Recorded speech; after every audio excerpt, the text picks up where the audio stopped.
Hello, fifth grade. Today we're going to go ahead and read Tuesday's social studies article. She grew up to fight for women's rights. 100 years ago, women in the U.S. won the right to vote, thanks to the fearless leaders like Alice Paul. Alice Paul sat in a filthy jail cell in Virginia. The year was 1917. The blanket on Paul's bed hadn't been washed in months, and the food was crawling with bugs. What crime had landed Paul in that awful place? She had been protesting for the right to vote. Though suffrage is a basic right in a democracy, women in the U.S. gained that right only 100 years ago, and it took decades of struggle by activists like Paul to make it happen. Where it all began. Paul was born in New Jersey in 1885. Her family belonged to a religious group called the Quakers. They believed that men and women were equals. At the time, many Americans did not share that view.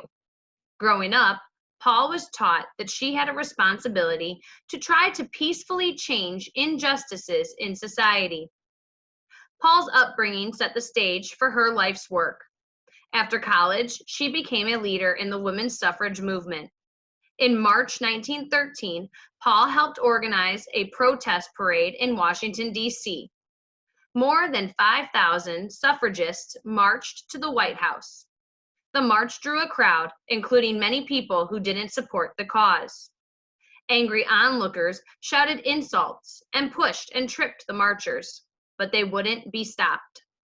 The parade brought visibility to the suffrage movement, says Krista Niles. She works at the Alice Paul Institute. A tough battle. Over the next few years, Paul wrote letters to Congress, gave speeches, and spread the word about her cause. Then, in 1917, she organized a group of more than 1,000 women to protest at the White House. No one had ever dared to protest outside the president's home before. For 8 hours a day, rain or shine, groups of women took turns standing slightly outside the White House gates. They held signs with messages such as, "Mr. President, how long must women wait for liberty?" After a few months, the police began to arrest the protesters. Although they were standing quietly on the sidewalk, more than 200 suffragists were charged with blocking traffic. That's how Paul ended up in that filthy jail cell. Winning the vote. As word spread around about their imprisonment, sympathy and support for the suffragists grew. The women were eventually released. More important, they could no longer be ignored. Feeling pressured, President Woodrow Wilson announced his support for women's suffrage in 1918. 2 years later, the 19th Amendment to the U.S. Constitution was ratified, or officially approved. Women in the U.S. were finally granted the right to vote. Until her death in 1977, Paul continued fighting for equal rights for women. Alice Paul believed that one person can make a difference. Niles says, "You don't have to be wealthy or famous. It comes down to your personal courage." The fight for voting rights. These are a few of the milestones in the history of voting rights in the U.S. In 1872, a leader of the suffrage movement, Susan B. Anthony, was arrested for voting in the presidential election. She was also fined $100, but refused to pay.